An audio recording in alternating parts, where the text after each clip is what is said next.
said yes was because generally I go to many events where I go and speak. Generally, it's universities or institutions or our own gatherings. But I rarely get a chance to talk to what I call as the heroes of the SMB business. And when I look at SMB, I call them as the nuts and bolts of the engine of the Indian economy. Okay, you guys are really the ones who are driving the Indian economy. It's funny to see that names like Mahindra and HDFC Bank and Whirlpool are all touted, but imagine that if none of you were there, it wouldn't have been that any of these companies would have succeeded to be what they are today. So I always feel that SMBs contribute a lot, and somewhere or the other, they're not recognized to the extent to which they should be. Um, Even when the government makes policies, somewhere I think the big corporates are always in focus. Somewhere the poor man is in the focus, but the middle layer, which is always called the SMB and the small and medium businesses, right from small consultants to construction to any of these, they get. But let's try and celebrate the contribution which you guys really do.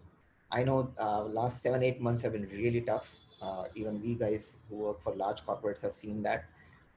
But that's the reason I thought I'll talk about this, because the way businesses have been done in the last 2 3 4 decades, things are going to change rapidly. Uh, and we've seen this in the last 6 months. And every business, every part of the business will be going very rapid changes. We've already seen some part of it in the last 6 months. In fact, when I used to work for Google, and even now when I work with Star TV and Hotstar and Disney Plus, all of those, we always used to think that digital is going to make a big change in the world. But the rate at which it got accelerated because of COVID is going to impact every facet of our life. And that's why I thought I'll just take you through some of the thinking points. Some of you are uh, uh, very fascinated with numbers, so maybe some of these numbers will excite you. But this is what I'm going to talk to you about: is why digital, and why every one of you in your businesses, whatever you do, should think about being digital. And it doesn't mean necessarily only selling. It is just about being present there. Okay, being present in the digital world is the most important thing in today's world if you want to survive and thrive. It's not good to have, as it was maybe good to have till last year, but the future, I don't think it will be. So that's where I come in. So please, as I said, please feel free to stop me wherever you think so these are the two things which I'll talk. One is the digital trends in India, and I'll focus more about India, but if you want to know some perspective or some global trends, maybe I can. If I have the information, I'll share it with you. And then why is it necessary for you guys to think about this and transform yourself, whatever business you guys are in, and otherwise you will be disrupted. And that we always believe that if you don't do this, businesses will literally have to shut down. We've seen this globally. I'll give you some examples of that, and we'll see this in every part of the business where it comes. So all of us are in India, but just to give you a small, because many a times we lose context about this, right? It's a large country. We are born and brought up here, but we kind of tend to miss out the nitty gritties of this country many times when we are hold into our own ecosystem. So if you have to serve this country, and the reason why this is important is because the moment you decide to go digital, this is what you will. So if you are a business which is focused only on a particular geography, be it a city or a state, this really doesn't matter as a country. But the moment you will go digital, you will not be limited to your city, your area, your locality, but you will be exposed to the entire country at least. Globe is also possible, but at least to the country. And that's where the entire game plan changes, right? Look at the second point, which is 22 languages. The moment you think about India, 22 languages are minimum. Okay, and we are not even talking about the different dialects, but it's different, right? Look at television. So if someone says I want to advertise on TV, he is like spoiled for choices. There are 1,000 TV channels. Star itself has 70 plus channels. So if an advertiser comes out and tells me, Nitin, we want to be on Star TV, then we ask him, what's your goal? And then we decide out of those 72 which match for that. Okay, so that's the sheer size of the country, and this is important to keep in mind as you scale your businesses and as you go digital and think about India as your market. Now, India is obviously this is numbers which were forecasted by the government. We had expected 5 trillion economy by 2025, but I'm taking it as at least 6.8 billion trillion by 2030. I don't know where it will land. But what is important is the right hand side, and that is what is more important for every one of us, because I think the topmost, if you look at the yellow and the light green part, that is what is going to really contribute to our businesses, because 90% of the business comes from the top three bars. Okay, if you really look at the next billion, kind of what is the last two parts, strugglers and next billion, that really does not contribute much to, except if you are in the basic essentials of the business or basic essential commodity kind of things. But that is where you should look at the top three bars which are growing rapidly. So India's middle class will literally be close to 40% of the Indian population. And that is where the opportunity is increasing, right? Now coming to why, as I said, digitization is changing the world. So if you look at our costs for data, all of us are now using data unlimitedly. It's the cheapest in the world. Okay? It literally is 10 rupees per GB. So it's like unbelievable price. No one in the world has that kind of pricing come in. So we are consuming data. So, and it's not limited to only few Indians. We already have in 2020, this year itself, we might cross 600 million internet users. We are close to 550 million. The rate at which things are going, we might be close to 600 million internet users this year itself, which is close to half the population. And literally 90% of them are only accessing internet on the mobile phone. The only guys who use laptop or desktop are people like us, which is not more than 50, 60 million. So half the population on internet, and literally every business on the internet, right? And the estimate is that by 2030, more than a billion Indians will be on internet. Obviously, things have changed for us. Cost of data is low, cost of mobile phones is low, and it will keep going down. Now, why is it important for everyone to be on digital? Sorry, it went on presentation mode. I think someone talked about video. I don't remember who amongst you is the digital video creator. Someone said. So that would be me. Yeah, great. So if you look at these five, and these are the five trends we are seeing, and we believe will change India's, are already changing one, but will change rapidly in the next 12 to 18 months. One, digital is not going to be only a metro phenomenon. It's already expanded. It's, as I said, there are close to 600 million internet users. So it literally means it has reached nook and corner of the country, but it will go rapidly beyond metros. So metros will contribute maybe just 20% of the total internet population. Second, local will become very important. What I mean by local is local businesses. Okay, local information. People will not be dependent only on the global players or the big players in the market. What will be important is to find out what is near me. So just to give you an example, people, when they look for shopping, they don't only look at Amazon or Flipkart. Okay, I'm just taking example of shopping. They also look for who's the best Kirana store near me. Okay, or who's the best cycle. So if you want to buy a cycle for your kid, you generally don't end up looking at Flipkart or Amazon. You end up looking for the best cycle store near me, which is local once again. Similarly, if someone is looking for a lawyer, you don't go looking for the lawyer, best lawyer in the country. You look for a lawyer in the city, in the area where you are. And then, or the same case can be for a dentist or for whatever services or products which you are looking at. Third, voice. Only 200 million Indians can type anything on the phone, unless they type randomly. But when I mean by voice, beyond the top 200 to 300 million Indians, you would find it that they prefer communication through voice. And that's very important, because today, most of the people who go on digital don't even think about it. And that's why I thought when you talked about the video part of it, it's becoming very important. And that leads to the fourth part, which is video and social. Why did TikTok become such a big rage? Because you didn't have to type anything. You just had to create an audio or a video and upload it, and you could express yourself. Otherwise, till maybe 3 years back, the only way for you to express yourself was to write a blog or put it on Twitter or put a comment on Facebook, which was like typing it out. But if you didn't know English typing, or if you don't know Hindi typing, it's very difficult to express yourself. So video and social is completely changing that, and that is what is going to disrupt the way businesses are also done. And the last is transactions. I'm sure all of you now, how many of you have never used a digital payment in the last 6 months? And I'm not talking about credit cards. I'm talking about any UPI payment or any wallet. That is going completely digital.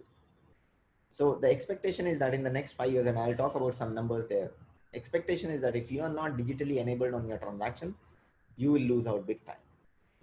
I don't know how many of you seen the phone pay ad which Amir Khan and Alia Bhatt has now. Even at the police station now, phone pay is accepted to pay your wallet, pay your fine. Think like that. So that's the level of digitization which is happening.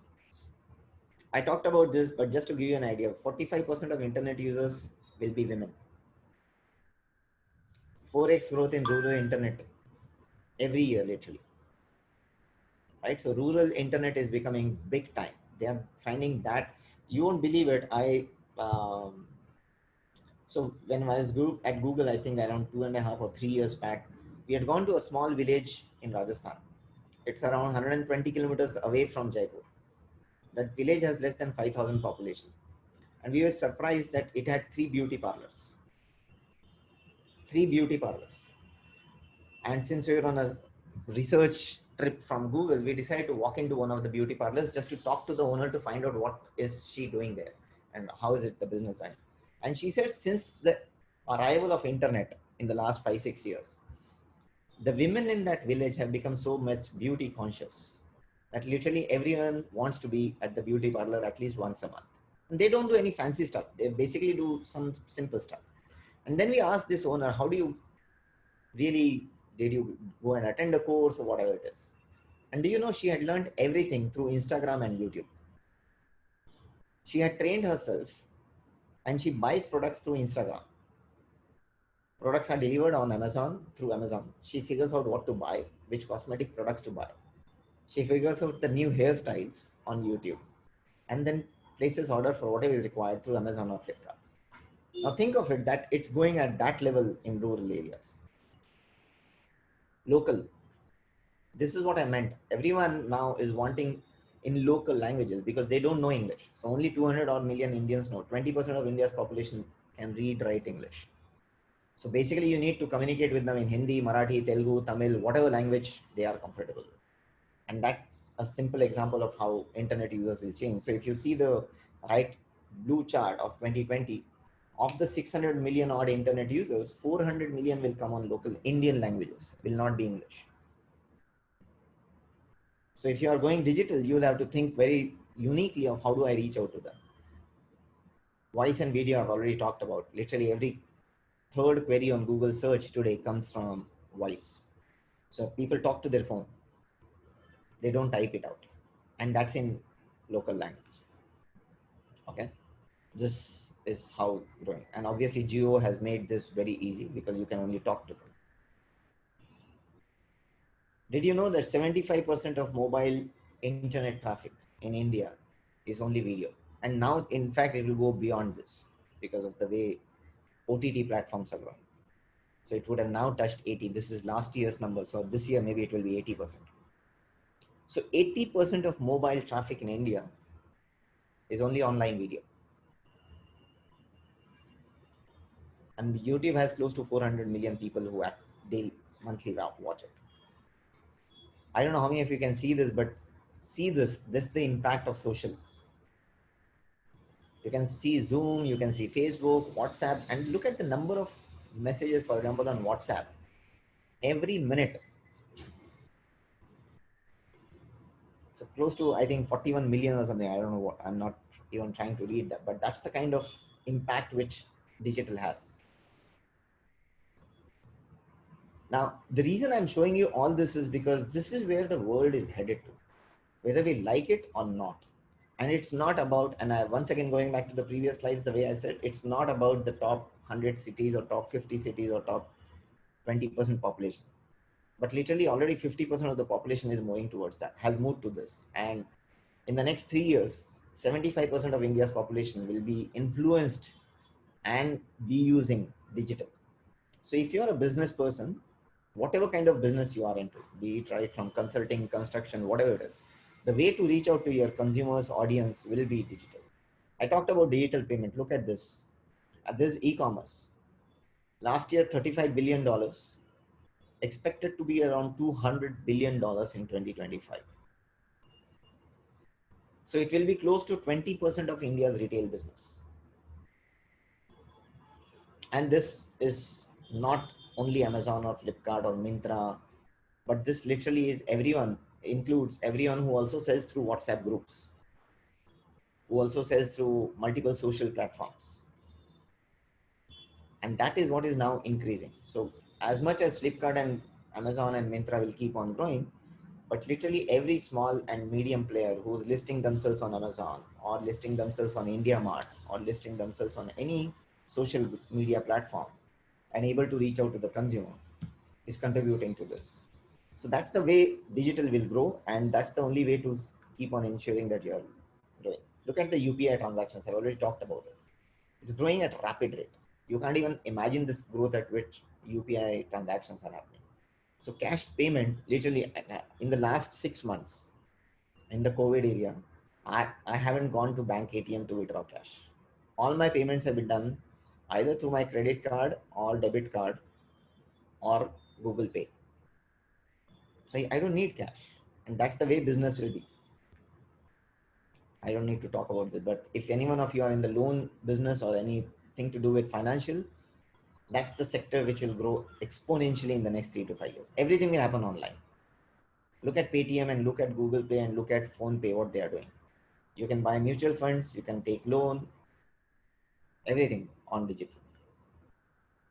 And we are still at the, not even at the tipping point. Look at what China and how China has grown. So I think we will be at least 5x of what we are in the digital world in the next 5 years itself. COVID has accelerated it. We had thought that this will happen by 2028 or 2030, but we think COVID has just accelerated the pace at which this will grow. This I don't need to talk about. Take an example of this. I thought I'll put an example. Look at Zomato. Obviously, there are things have changed because of COVID, but I'm sure they will be back next year once COVID is dead. But look at orders per month. 33 million orders. Can we even imagine 5 years back, Zomato did not exist, at least did not exist in this form.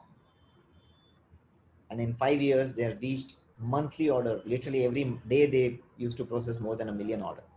That's the rate at which that business is done. I talked about why is it necessary for you guys to change and be digital. How many of you had an encyclopedia? I had an encyclopedia when I was a small kid. It doesn't exist now. That company shut down, Britannica, in 2013 or 14. I don't remember the exact. That company which used to publish it, because everything is available on Google or Wikipedia. You don't need an encyclopedia book to be at your place. How many of you remember these black and yellow cabs across multiple cities? Now it's only Uber and Olas of the world. The third picture is about a warehouse which used to stock. So imagine I buy for example, a Mercedes model which is sold maybe only 10 units a month in a small town like or a city like Jalandhar. So the dealer had to literally stock every component, because as per Mercedes service, they have to be within 24 hours, they have to repair the car or whatever. So the cost of maintaining those spares was unimaginable. Now with 3D printing, you really do not need to stock up anything. You can produce the component literally in 24 hours and fit it in the car. And I'm just taking example of a car, but it can be. So warehousing will go through a rapid change. 3D printing is going to change the way components are supplied and made. And so that's completely going to shift the way carrying and forwarding agents might look in a decade. They will become maybe 3D printing setups. You might not need to stock everything. So basically, customers want to be loved. I've just put this as a picture because I love croissants, so I thought I'll present that as a picture. But they basically want to be loved. They want to be serviced the way they and place where they are. And the new model for customer success is this: you have to dream, you have to connect, you have to and that to do it at speed and do it at a scale. That's the only way for success, and that's the only way for growing the businesses now.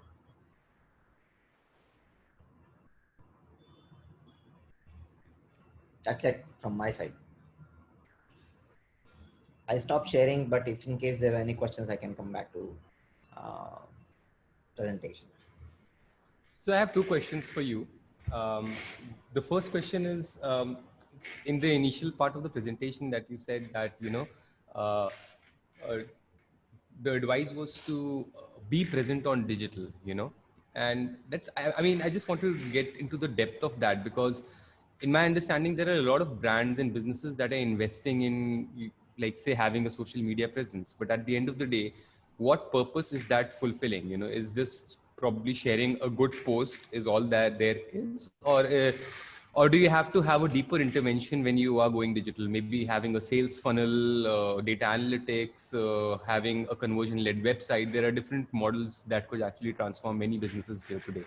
So being present versus a deeper intervention in digital is my first question. And probably after you answer this, then I could lead into the second question that I have.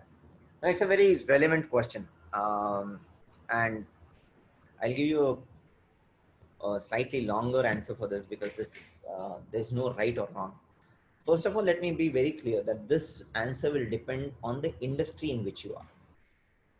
Okay. Now, for example, if you're saying that, let's take example of industries from where you all belong to. I kind of noted down industry. So for example, um, if you're in the business of construction, let's take example. I think construction is a really great example of saying, okay, at what level should my digital intervention be? So taking example of the industry where Kanchan belongs to, for example, in construction industry, digital presence, and depends once again on what kind of construction, because construction is a massive industry in itself. But let's take only the architecture part of it. You need a deeper intervention when you are in architecture and architecture related consulting firm, because that is where you can generate a funnel for yourself, right? So you need to be not only having your own web presence, maybe in terms of reaching out to the audience.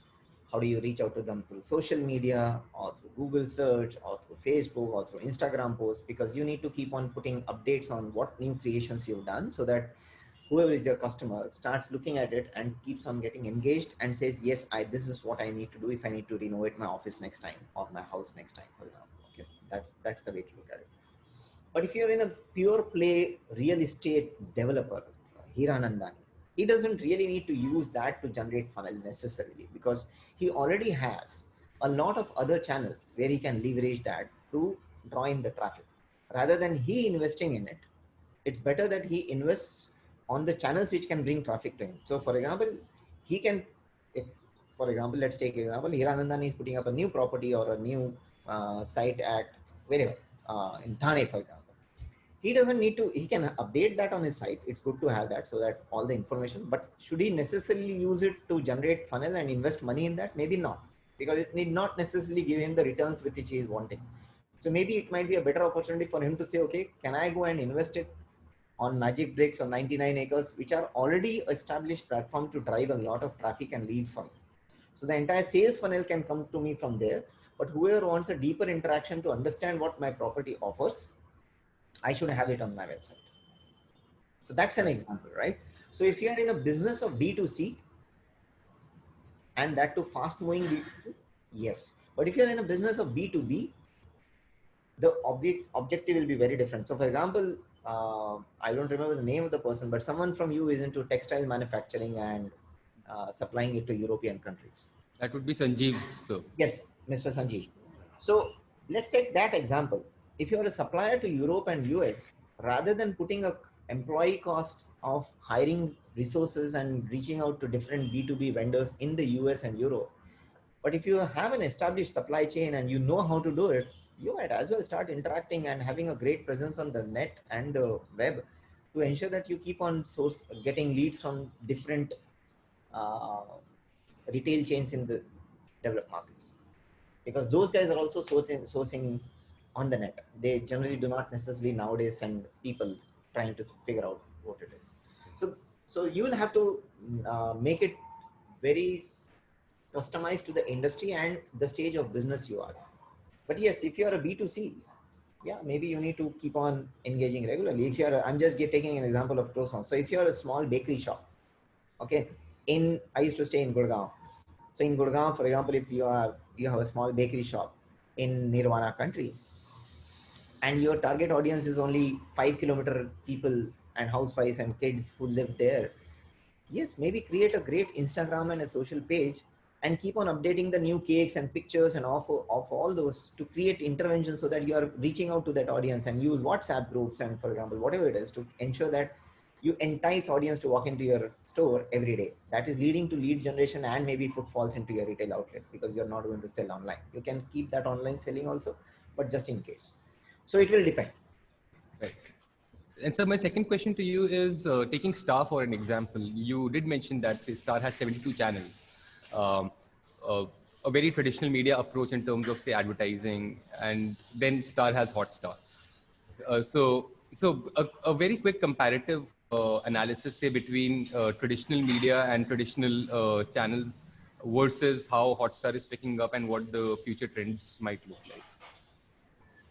So India is one of the few countries.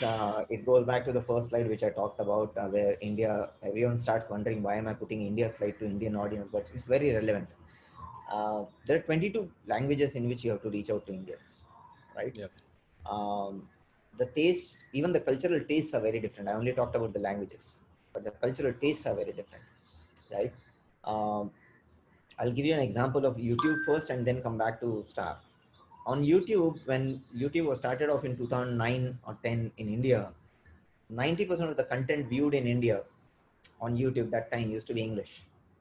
Today, 94% of the content watched in India on YouTube is Indian content. Hindi, Marathi, Tamil, Telugu. Okay, so that's the significant shift which has happened. Now coming back to Star and television channels versus digital, you see there's an audience for television. India is amongst the rarest of the countries where TV penetration is still increasing every year. Every year.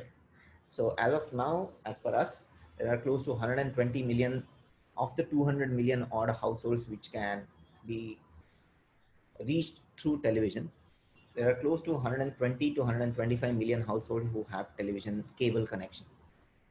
There are close to 25 to 30 million who have free channel like Doordarshan and all that. And balance 40 or 50 million do not have TV yet in the house, right?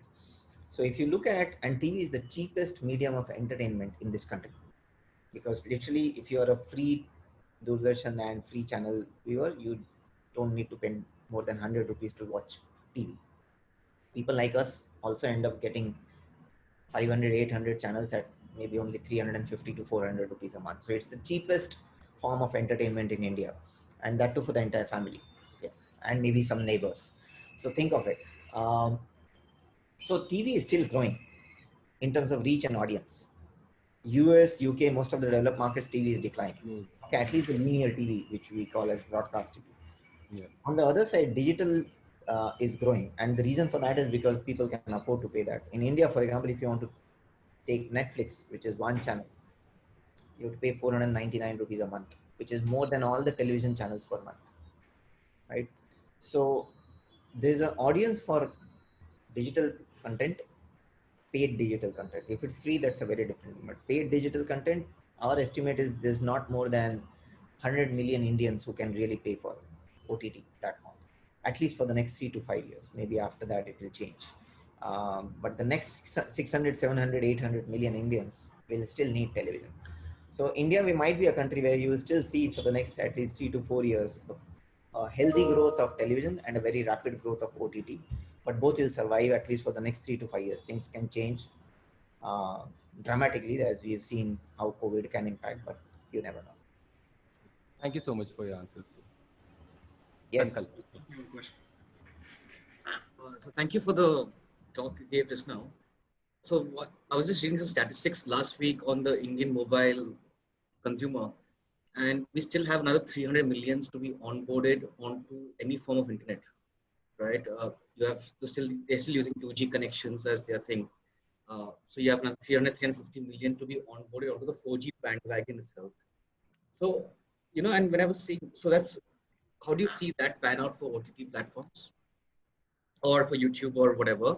And second question I have is, like when I see OTT platforms, like for example, Netflix, Netflix is always constantly evolving their plans, trying to capture that audience cross spectrums so that they can get that 100 rupees or 50 rupees per person in this country, right? You can see Spotify, now they come out with a day plan, which is you can buy it for 13 rupees, uninterrupted music for the day. So do you see that being the disruptor to get 200, 300 million people onto the OTT platforms? Okay. Let me address your first question. When you refer to the 300 million Indians who are still yet to come on 4G, did you refer to the people who are still not on the part of the first 500 million who are on internet, or you are referring to the people within the 500 million who are not on 4G? The people who are not on 4G or 3G or anything right now, they just no data connection. No data connection at all. Yeah. If you currently look at the population which is with internet, that's close to 550 odd million.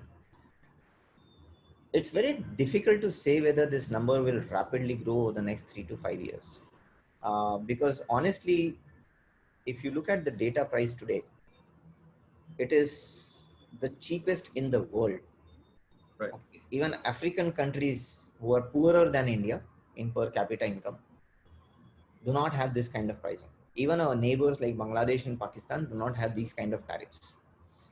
Now with this kind of tariffs, if our penetration is about 600 million, that also talks about the affordability of even that 100 rupees a month. The question is that audience not ready to pay for that or do not have the capacity to pay for that? My take is the capacity to pay for that exceeds the willingness to pay for that. And my estimate is on the basis simple that even today, as I said, paid TV reaches out only to 600 million Indians in India. And that is only at 300 rupees a month or 250. If you look at the cheapest paid TV, it would be around 250 rupees a month. Even then, there are close to 70 million households in this country who haven't taken a cable connection. It's not that there is no reach. Airtel and Dish and everyone is ready to reach out to every nook and corner of the country. But so my belief is it's about affordability more than the wanting to pay for it. And so it will be a slow and steady increase. The first increase which we saw was between 2010 to 12. Then there came a lull. Then there's 2016 onwards and Jio came in and it rapidly went from 300 million to 550 million. But now if you really see, it's stagnating. It's growing, but it's still growing in just about 10%, 12% range. Right. So will it grow rapidly once again? It might need a very big disruptor, not only on the cost, but also something else to really take it from 600. So we will reach 650 million hopefully by next year. But from 650 million to a billion, we'll need another disruptor. So I don't know how and what that disruptor will be. We are hopeful it will, but because we think internet helps in unifying the economy, but we'll have to really wait and watch. Yeah, I think just one more point I want to add to what you're saying was, I think, telecom operators will be forced to increase data prices, right? Yes, that's okay, we are already at a cheaper, so you can't go below this. Yeah, so it'll also be interesting to see how many people hang on to their data packs post data increment and how many people fall off post that increment. Because a lot of people, I don't think, can afford data at that price points later on. Yes, yes. Sorry, I missed your second question. What was the second question you had asked? The second question was, you answered it indirectly, that when I'm saying that OTT platforms are coming out with per day package or per movie package now, how do you see that pan out? Yeah, so it's once again coming back to affordability. So I'll tell you how we look at the overall entertainment business, right? Think of a household which spends on entertainment, right? So if you have a decent cable connection in the house, you're paying 300 rupees a month. Okay, that's one part of the entertainment. If you have what we call as any other form of connection of music or whatever, that's another 100 rupees a month. To get this, you need for another, and if you have a Wi-Fi connection or a data plan, that's another 500, 600. So 1,000 rupees at least, and that too without walking out of the house. So if you go to theaters, if you go to movie halls or whatever, or a mall, that's a different form of it. So within house entertainment itself is costing you close to 800 to 1,000 rupees a month.